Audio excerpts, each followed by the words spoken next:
Face à face. Et on en parle, André Berkoff, avec votre invité Camille Borin, co-auteur du livre Tu m'as laissé en vie. C'est coécrit d'ailleurs avec le journaliste Antoine Jandet. C'est publié aux éditions du Cherche-Midi. Camille Borin, j'ai lu votre livre avec beaucoup d'émotion et je sais que je ne suis pas le seul, mais c'est un livre que je recommande parce que vous parlez de façon très, je dirais, calme d'un drame terrible et évidemment avec la distance, c'est la distance de l'écriture. Et vous parlez justement du suicide de votre mari. Vous avez changé les prénoms, enfin Augustin, ça c'est pas. Et vous dites suicide paysan, veuve à 24 ans. Ce qui est bouleversant dans votre livre, c'est que justement vous en parlez de façon très très simple. Vous parlez de la vie quotidienne, vous parlez d'abord de votre rencontre, comment vous êtes rencontrés, la famille, etc., les problèmes, et puis comment petit à petit, on a l'impression qu'une espèce de nasse, une espèce de filet qui arrive, qui étrangle effectivement votre vie et la vie de votre compagnon, et qui n'en peut plus. Il avait déjà fait une tentative, vous en parlez dans votre livre. Et au fond, Camille Borin, on a ces statistiques. Alors, vous savez, une statistique, on dit un agriculteur se suicide tous les 2 jours. On entend ça un peu partout. D'abord, moi, cette statistique absolument glaçante, comment peut-on continuer à dire comme ça, voilà, un agriculteur se suicide tous les 2 jours, et bien voilà, oui, ben c'est comme ça, c'est comme ça. Et vous, justement, votre livre, c'est, vous le dites, c'est pas comme ça. Et au fond, aujourd'hui, ce que vous avez dit, vous le vivez comment? C'est-à-dire que, est-ce que vous en voulez à un système ou à des gens qui ont fait que des choses comme ça, et ce drame a pu avoir lieu? Oui, j'en veux un système administratif, peut-être aussi politique, parce que c'est compliqué en fait. C'est un. Qu'est-ce qui étouffe? Qu'est-ce qui fait ça? Qu'est-ce qui fait piéger? Enfin, ouais. C'est pas qu'on est piégé, on est étouffé par des contrôles. Par exemple, la PAC, il y a 5% des dossiers PAC qui sont contrôlés chaque année. Et ça, c'est un piège en fait pour nous, parce que c'est une contrainte. C'est un piège aussi pour ceux qui contrôlent, puisqu'ils sont pas prévenus à l'avance si dans cette exploitation il y a des difficultés ou s'il y en a pas, si la personne va bien ou si elle va mal. Donc ils peuvent être très bien reçus comme être très mal reçus. Et c'est pesant pour l'agriculteur de toujours devoir montrer ses papiers administratifs, de toujours devoir Ils font ça prouver. au hasard. Ils arrivent comme ça au hasard. Voilà. Ouais. C'est au hasard. C'est au hasard, mais après, il y en a, je sais, qui subissent aussi des contrôles vraiment quotidiens et tout le temps. Et ça, c'est pesant. C'est pesant de devoir se mettre à nu quotidiennement. On fait bien notre travail, mais en fait, on nous remet en cause au quotidien. Mais alors, justement, vous dites d'ailleurs dans votre livre, on dit que bon, les subventions aussi, ça nous sert, bien sûr, et c'est bien, mais en même temps, vous parlez aussi, mais on en reparlera, de la banque, des prêts, des associations, certaines qui vous aident, certains pas du tout. Mais est-ce que vous avez l'impression, en fait, tout se passe comme si l'agriculteur, en tout cas, vous avez un élevage de porcs, enfin de truies, oui, etc. Ça. Et il est laissé à lui-même, en fait, on a l'impression, il fait son travail, il fait son boulot, mais au fond, voilà, dès qu'il a une difficulté, eh ben, ça s'effiloche. C'est quoi le... Nous, on était, pour notre part, en agriculture raisonnée. Oui. Donc, c'est quoi? Expliquez-nous, parce que. C'est un petit élevage familial. On n'est pas un grand élevage où il y a 1000 vaches ou 3000 porcs. On avançait à notre rythme. On aurait certes voulu s'agrandir, mais je pense qu'aujourd'hui, en fait, on nous pousse. Enfin, ils poussent les éleveurs à produire de plus en plus. Donc, du coup, de faire que. Des choses élevage intensif, etc. Voilà, de l'élevage intensif. Et sauf que voilà, c'est pas ça l'agriculture d'aujourd'hui. Je pense que les éleveurs, c'est pas ce qu'ils souhaitent. Ils souhaitent pouvoir vivre de leur métier, mais sans produire plus, c'est-à-dire maltraiter leurs animaux. C'est pas ça le but aujourd'hui dans l'agriculture. Tout d'abord, un agriculteur, avant de commencer ce métier, il est passionné. Bien sûr. Vraiment, mais vraiment passionné. Quand on voit, nous, on a été profondément choqués de savoir les vidéos qui tournaient sur Internet par rapport aux abattoirs. C'était quelque chose qui nous rendait vraiment malades. C'est-à-dire qu'on fait partir nos bêtes, donc on n'en est plus responsable une fois qu'ils sont dans le camion. On ne sait même pas de quelle manière ils vont être tués. Oui. Donc c'est vous difficile. Avez vu ça et vous ne saviez pas, bien sûr. Non, on s'en rend pas compte. C'est complètement difficile pour nous parce qu'on est passionné, donc on aime nos animaux. Mais je voudrais rappeler aussi qu'il faut être passionné 70 heures par semaine, un travail intensif, et vous dites cette chose, parce que les gens qui... Vous dites, en 10 ans, on a passé un week-end à Paris. C'est ça, un week-end à Paris. En 10 ans, vous avez pris un week-end de vacances? Un week-end de vacances en 10 ans. On n'a pas fait de voyage de noces. On est venu passer le Nouvel An 2008 à Paris. On est arrivé à 19h30, à 23h30, on repartait. On est allé acheter un tracteur en Charente-Maritime. On n'a même pas fait de détour pour aller se promener. On a fait l'aller-retour en une seule journée. Donc c'est tout ça. On s'est mariés. Le matin même, mon mari faisait ses cochons, le matin même de notre mariage, pour y retourner le lendemain. Donc c'est une pression pesante, quotidienne. Et en fait, le métier, il est tellement prenant. Et après, on se retrouve dans une situation compliquée qu'elle prend le dessus sur la vie privée. Donc il n'y a plus de vie privée. Surtout quand on vit au même... Non, il n'y a plus de vie privée. Ouais. Quand on vit au même endroit que où se trouve notre exploitation, il n'y a plus de vie privée. Il n'y a plus de part. Oui, c'est-à-dire qu'en fait, vous êtes entièrement pris par le travail, enfin le matin, nourrir les bêtes, cultiver les semences, tout. Oui, voilà, il y a des périodes où c'est plus calme parce qu'on ne va pas dans les champs. Mais sinon, c'est tous les jours. C'est nourrir les bêtes, fabriquer l'aliment parce qu'on est en autoconsommation. Donc on se sert que de ce qu'il y a dans nos champs pour nourrir les cochons. Il y a des cultures qui sont pas faciles, comme la févrole qui apporte la protéine. Mais à la récolte, c'est pas simple de récolter cette céréale-là. Ouais. Et on stocke tout chez nous. Donc c'est des contraintes de travail. Les mises bas, c'est toutes les 5 semaines, c'est jour et nuit. Oui, voilà. Vous devez aider la mise à bas, etc. Des fois, ça se passe très bien, mais des fois, ça se passe très mal. Donc, il peut rien se passer de 13h à 18h. Et puis, à partir de 21h, elles ont toutes décidé de mettre bas en même temps. Et puis, on en a jusqu'à 4h du matin. Et vous devez les assister tout le temps. On doit les assister parce que des fois, ça peut très bien se passer. Des fois, ça peut très mal se passer. Donc, une truie qui met au monde un porcelet, au bout de 30 minutes, il n'y a toujours pas de deuxième porcelet. Là, il faut quand même commencer à vraiment s'inquiéter et à faire le nécessaire, puisqu'on perd certes tous les porcelets qu'elle a en elle, mais on la perd aussi. Donc, c'est une perte d'argent énorme. Voilà, de perdre les porcelets plus la mère, ça peut représenter 2 000 à 3 000 euros. Et vous dites vous-même d'ailleurs que les prix du cochon ont baissé à un moment donné, enfin qu'il y a eu... Les prix étaient très bien à un moment, ils étaient à 1,48 €, 1,50 €.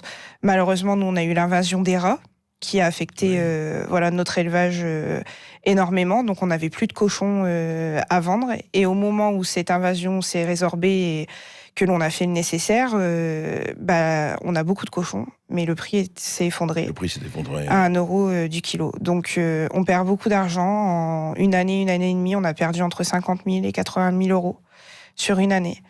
Voilà. Quand vous faites partir des porcs à 1,50 € et du jour au lendemain des porcs à 1 €, vous perdez 50 à 80 euros par porc. Bien sûr.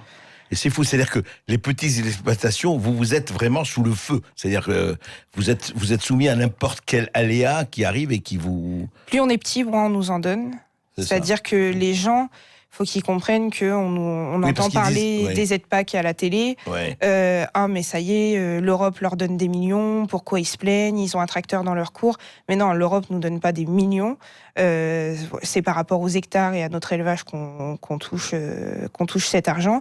À savoir que nous, dans le port, on n'est pas la clause des ports n'est pas remis dans l'aide PAC. Donc nous personnellement, on touchait, mais que pour les terres, pas par rapport à notre élevage. Ah d'accord, vous ne touchez pas pour l'élevage, que pour les terres. Mais un éleveur de bêtes à viande touche pour son élevage. Je comprends, oui. Voilà. Donc il y a une différence aussi, je pense, à voir aussi sur ce sujet. Mais du coup, les gens, ils ont une a priori qui est fausse nous concernant. Et c'est compliqué, compliqué à gérer. Que les milliards arrivent, il y a la manne qui tombe. Oui, voilà. Mais ça, c'est le gros céréalier, ça. Oui, c'est le gros céréalier. Après, tant mieux si ça se passe bien. Mais pour la majorité des exploitations en France aujourd'hui, ça se passe plutôt très très mal.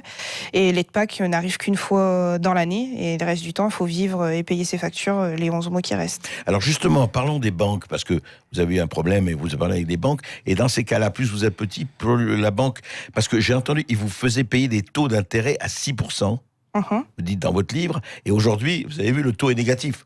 Aujourd'hui, on emprunte à moins 0,2%. Enfin, hallucinant, quoi. Ils ont jamais voulu renégocier. Pourquoi j'ai jamais eu la réponse. Pour eux, une seule fois, j'ai demandé vraiment face à face. Du taux, oui. Oui, renégociation du taux, demain, vous allez renégocier votre prêt pour votre maison. Chose qui se fait. Hein. Ma sœur, personnellement, l'a fait. Donc, je vois pas pourquoi un agriculteur n'y aurait pas le droit. Et surtout que des collègues le faisaient. Donc, pourquoi nous, c'était interdit. Et le directeur de la banque m'a simplement répondu qu'on n'y gagnerait pas d'argent. Mais alors, pourquoi les autres en gagnent? Parce que la baisse d'intérêt fait pas gagner d'argent. Voilà. Pourquoi les autres en gagnent et que nous, on n'en gagne pas? Je pense que dès qu'on n'a pas d'argent de placer, l'aide, elle n'est pas là. Eux, ils ont souhaité nous aider, mais quand ils ont reçu un courrier bleu, blanc, rouge. Vous êtes allé voir votre député, effectivement, et malheureusement pour votre mari, c'était trop tard. L'argent est arrivé le lendemain matin. Et vous pensez que cette pression, la somme de ces pressions a évidemment joué dans son acte Ça a été un enchaînement de mauvaises nouvelles. Ouais. On avait des terres mises à disposition par la SAFER qui nous a été retirés 2 semaines avant son départ. On a eu des mises en demeure d'une société par rapport à une coopérative à laquelle on devait 18 000 €, mais ils nous en réclamaient 24 000. Ce n'était que des intérêts de 18 à 24 000. Ouais. Donc c'est énorme. Et puis on trouve plus de solution. Moi, j'essaye d'en trouver le maximum. Donc lui, il se sent complètement perdu, trou noir complet. Voilà, plus la possibilité de vouloir aller dans les champs. Il a semé 2 hectares de blé la veille de partir, mais il voulait pas en faire plus. Et puis le matin, il me dit que tout simplement, il veut plus être agriculteur. Donc je le prends en considération. Le matin même. Et je le prends en considération parce que c'est une phrase forte, il me l'avait jamais dit ouvertement. Et là, je me dis que du coup, dans sa tête, c'est tout. Pour lui, il y a plus rien à faire au niveau de l'exploitation et c'était très difficile à entendre. Oui, c'est terrifiant. Est-ce que vous avez l'impression, juste, Camille Borin, qu'on cherche à étouffer les petites entreprises, les petites exploitations, autoconsommation? Est-ce qu'en fait, on dit, bon, maintenant, ça veut dire qu'il est mort, c'est pas grave ça reste tabou. Moi, mon mari, je l'ai perdu. C'est tout. Il est mort. Il faut s'arrêter là et on n'en parle pas. Pourquoi il est mort? Comment? Il faut pas le dire. Et oui, je pense que on veut étouffer tout ça. On veut étouffer les petites exploitations.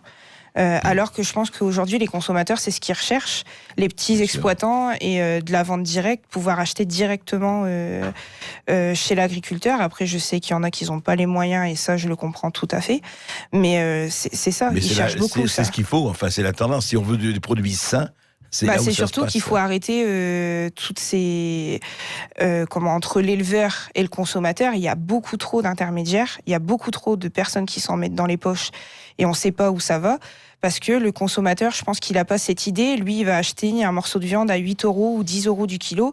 Il va se dire, il est heureux, l'agriculteur, il a 8 ou 10 € du kilo dans ses poches. Mais pas du tout. Nous, on n'a qu'1 € ou 1,50 €. Il faut le rappeler, en tout cas, merci de votre témoignage, Camille Borin. Et puis vous restez avec nous, Camille Borin. Je rappelle que vous êtes l'auteur de ce livre « Tu m'as laissé en vie », c'est bouleversant, c'est écrit avec le journaliste Antoine Jandet, publié aux éditions du Cherche Midi. Chers amis, vous avez écouté Bercoff dans tous ses états. Vous nous appelez à partir de maintenant 0826 300 300, notamment pour revenir sur la situation dramatique parfois de nombreux agriculteurs, mais aussi sur tous les autres sujets qu'on a abordés avec André Bercoff. On se retrouve dans quelques instants, juste après les informations sur Sud Radio. Sud Radio, Bercoff dans tous ses états. André Bercoff est toujours d'ailleurs avec son invité Camille Borin qui nous présentait son livre bouleversant « Tu m'as laissé en vie » qui est coécrit avec le journaliste Antoine Jandet et publié au Cherche Midi. 0826 300 300. André Bercoff, tout de suite on retrouve Claire qui nous appelle de Gironde. Elle voulait revenir à la fois sur l'insécurité que vous avez évoquée plus tôt et sur l'agriculture. Oui, bonjour Claire. Oui, bonjour André. Bonjour. Oui, je tenais à donner mon avis. Bon, d'abord à parler à Madame Borin. J'étais vraiment de tout cœur avec elle. Et je pense que malheureusement, tous les Français, la majorité des Français s'en fout du problème des paysans. Mais complètement.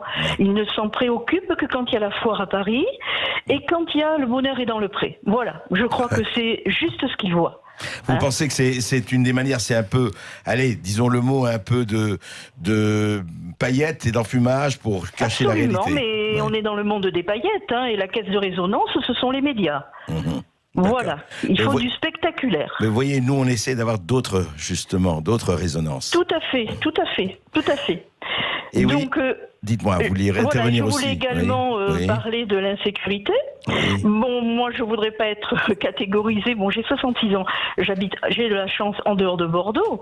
J'ai des amis. Bon, là, je vais vous citer du factuel par rapport à l'insécurité. Nous avons un couple d'amis qui habite une résidence, je ne nomme pas la petite ville qui est à côté de Bordeaux, mais qui est assez prisée. Et en plein centre de cette ville, dans une petite résidence, eh bien, ils ont la malchance d'avoir le parc d'une résidence qui est à côté, qui est une résidence gérée par Domo France. Oui. Et là, se sont installés depuis 3 semaines une bande de sauvageons, comme disait un des anciens ministres de M. Hollande. Chevènement, pour ne pas le nommer. Non. Le premier ministre de M. Hollande, le dernier, qui appelait sauvageons les bandes, les hordes de jeunes gens là. Et alors, qu'est-ce qui se passe dans ce... Eh bien, qu'est-ce qui se passe? Ils sont au fond du parc, derrière les garages, et toute la journée, c'est de la vente, de la vente, de la vente. Et on sait de quels produits ils vendent. Je ne suis pas allée voir parce que nous avons pour consigne par nos amis, puisque nous sommes obligés d'aller le long de l'immeuble et le long de la clôture qui nous sépare. Nos amis nous disent simplement, surtout, ne les regarde pas, baisse les yeux. Alors j'estime que baisser les yeux, parce que sinon ça les excite. Voilà. Alors la police est venue parce qu'il y a eu des plaintes, ils sont venus et donc nous avons eu là aussi la chance d'être là une fois que la police est repartie. Ils sont arrivés à 3 braves employés municipaux, policiers municipaux et bien ça les a énormément excités. Énormément. Ah non oui, puis ils sont partis, puis alors après c'était la fête. La fête. Ouais. Mais Claire, vous voyez, ça c'est le paysage. Voilà, c'est le paysage quotidien dans lequel vivent une partie de la France, une bonne partie de la France. Alors bon, quand on parle comme cela, on est taxé de réac, de ci, de là.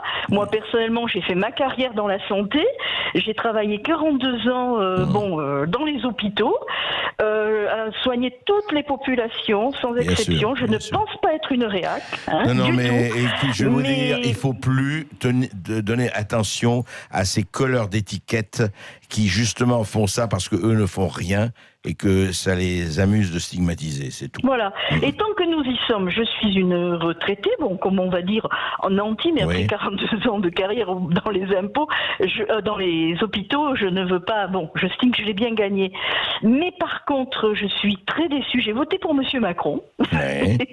Et comme certains retraités, ce monsieur, moi, c'est pas ça qui m'ampute d'un bout de mon... Moi, je suis pour, justement, la solidarité. Mais par contre, j'attendais une politique de la chaise renversée, là, des notes de restaurants des ministres. Vous attendiez le nouveau monde et la moralisation de la vie politique, c'est ça que vous attendiez. Ils se sont installés dans les pantoufles des autres. Ah, vous savez, le confort. Merci en tout cas. Merci Claire. Je vous en prie, merci à vous de m'avoir donné la parole. Merci Claire de nous avoir appelé au 0826 300 300 depuis la Gironde. Tout de suite, vous êtes nombreux d'ailleurs, il faut le dire, à réagir, notamment au propos de notre invité Camille Borin, notamment à réagir sur le malaise des agriculteurs. Et on retrouve Marie-Rose sur ce sujet. Bonjour à vous Marie-Rose. Bonjour Marie-Rose. Bonjour Monsieur Bercoff. Et merci d'exister, ça nous fait du bien de pouvoir un peu parler. Merci à vous. Je suis petite fille, arrière-petite fille d'agriculteur. Et justement, je comprends parfaitement cette dame parce que je me souviens, mon père, au début, dans les années 1965, 60, installé une... On appelle ça un abri pour les bêtes. Une stabulation. Oui, d'accord, oui. Voilà, une stabulation, à l'époque, on appelait ça comme ça. Oui. Alors, donc, il a eu des aides par le département et autres, mais il s'est avéré qu'après, il a eu il était obligé, si vous voulez, de mettre des produits dans ses champs. Ça lui a été imposé. Oui. Attendez, on lui a imposé de mettre des produits, vous parlez des pesticides, c'est ça? Voilà, ou quoi? Voilà. Et on lui a imposé ou c'est lui qui a décidé de les mettre? Non, surtout pas. D'accord. Nous étions à l'ancienne. D'accord. À l'ancienne, on lui a imposé de mettre cela. Et alors, dites-moi. Et alors en ayant une aide par... Oui, j'ai compris. Il était imposé donc de mettre des produits chimiques. Oui. Et ça ne l'a pas trop plu, il n'a pas trop accepté. Mhm. Aussi, c'est qu'il y avait quand même des contrôles. Mais, Oui. et donc, moi, à cette époque, bon, c'était déjà pas... Attendez, non, pour rester là-dessus, Marie-Rose, est-ce qu'il a Ouais. été sanctionné parce qu'il n'a pas voulu le faire ou pas? Non. En fait, il a été obligé de le faire, autrement, Oui. il aurait été sanctionné. D'accord.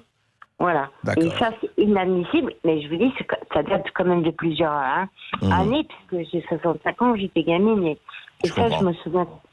Me souviens. Et nous, nous, on vient la pure agriculture, vous voyez, stationné au milieu. On faisait vraiment les choses à notre façon. Et j'étais en bonne santé, tout était en bonne santé. Et malheureusement, après, j'ai mon frère qui a repris la ferme. Mhm. Et là, il a eu besoin beaucoup. Il n'était pas fait pour être agriculteur. Mhm. Et là, il a fait des crédits. Et puis après, Et il s'est endetté, etc., etc. Voilà. Je comprends. Marie-Rose, je voudrais revenir justement, je voudrais interroger Camille Borin. Est-ce que, Camille, vous dites vous-même, oui, ça c'est vrai, vous dites vous-même, on en parlait hors micro, hors antenne, que vous disiez, justement, les gens voient que les prix sont à 9, 10 euros, ils ne savent pas que c'est 1 euro, et surtout, vous avez l'impression qu'au fond, je voudrais que vous en parliez, vous dites oui, les artisans, tout ça, ils peuvent donner leur prix, mais nous, on travaille à notre compte, mais les prix nous sont imposés. Voilà, on ne fait pas nos prix nous-mêmes. Voilà. On est au même stade qu'un artisan parce qu'on travaille à notre compte. Sauf que eux, ils gagnent leur vie parce que c'est eux qui font leur prix. Mais nous, on nous impose, l'Europe nous impose les prix, que ça soit pour les bêtes à viande, les porcs ou le lait. Et il faut vivre comme ça. Imposés. C'est-à-dire, tous vos produits sont imposés. Tout ce que vous faites est imposé. Tout ce qu'on fait est imposé. On travaille du lundi au dimanche, mais on ne sait pas à la fin du mois combien on va gagner, puisque ce n'est pas nous qui faisons les prix de notre travail. Donc si c'est pas rentable par rapport à la marchandise qu'on utilise pour nourrir nos cochons, c'est pas grave, ils sont pas intéressés par ça. Ah oui, vous devez vous débrouiller avec les prix qui ont été imposés. Voilà. Et, Exactement. et juste un mot, Camille Borin, pour vous les intermédiaires, c'est eux qui se sucrent par rapport aux producteurs, c'est ça Clairement, aussi. oui. Très clairement. Hein. Oui. Il faut arrêter de dire qu'on va faire payer plus le consommateur pour que le producteur ait plus d'argent, c'est totalement faux. En fait, il faut agir sur les intermédiaires. Voilà, il faut arrêter entre cette grande chaîne, il faut qu'il y ait moins de personnes entre nous, les éleveurs, et les consommateurs. Allez, vous êtes nombreux. On remercie d'abord Marie-Rose de nous avoir appelés sur Sud Radio et d'avoir pris la parole. On a Aria qui nous appelle d'Auch au 0826 300 300 et qui veut elle aussi revenir sur le malaise des agriculteurs. Bonjour Aria. Oui, bonjour. Oui, bonjour à tout le monde et merci pour votre émission. Je voulais déjà saluer Camille. Merci. Elle n'a pas eu le choix, mais d'avoir pu continuer à faire un livre et d'en parler surtout parce que c'est encore un sujet qui est tabou. Ouais. Ce sujet est tabou, voilà. Ça fait 2 ans maintenant que nous sommes en procédure au redressement et liquidation judiciaire. Ouais. C'est extrêmement difficile. Quand on est en difficulté, on ne sait pas où aller chercher de l'aide, on ne sait pas quoi faire, on est vraiment largué. Alors moi, je suis de l'extérieur, je ne suis pas agricultrice, mon compagnon l'est, hein. Moi je le secondais. Oui. Et j'ai découvert qu'un agriculteur, il était libre de rien chez lui. Il est libre de rien parce qu'il a un cahier des charges épouvantable. Il ne peut pas faire ce qu'il veut comme il veut. Il ne peut pas vendre, là, bien sûr, vous venez d'en parler, au prix, bien sûr, qu'il veut parce que tout est prévu d'avance. Ouais, et en fait, c'est une catastrophe. Alors j'en veux énormément à la politique française agricole. Il voudrait tuer l'agriculture française s'il ne s'y prendrait pas mieux. Je suis vraiment en colère. Un cahier des charges drastique vraiment pour nos agriculteurs et on ouvre les frontières à des produits de merde où les produits interdits chez nous sont autorisés et entrent chez nous en France.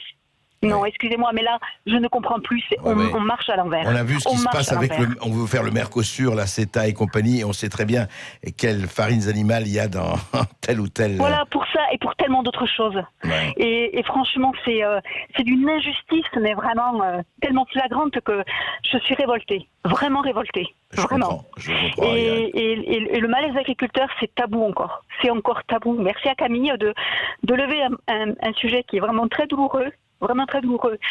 Moi, mon compagnon avait 3 hectares de fruitiers avec des céréales. Une année météo catastrophique qui a foutu les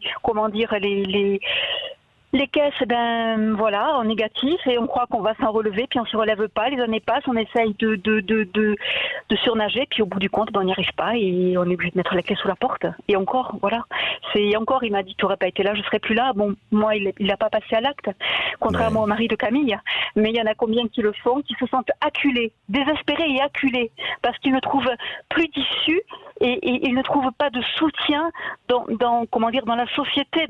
En fait, les agriculteurs, ils font vivre, c'est quand même une partie de la nourriture, que ce soit pour les animaux ou pour les gens. C'est d'une injustice. Mais on mange de quoi? On fait quoi? On vit de quoi? Enfin, je veux dire, si on n'est pas capable de vivre de la terre et de faire vivre nos agriculteurs, parce que c'est eux qui nous apportent cela, nos politiques n'en ont rien à faire. Ouais. C'est le pouvoir de l'argent. Tout ne fonctionne que par le pouvoir de l'argent. Et l'agriculteur, les gens vraiment de base qui sont là en fondamentaux dans notre pays, ils sont piétinés. Ouais.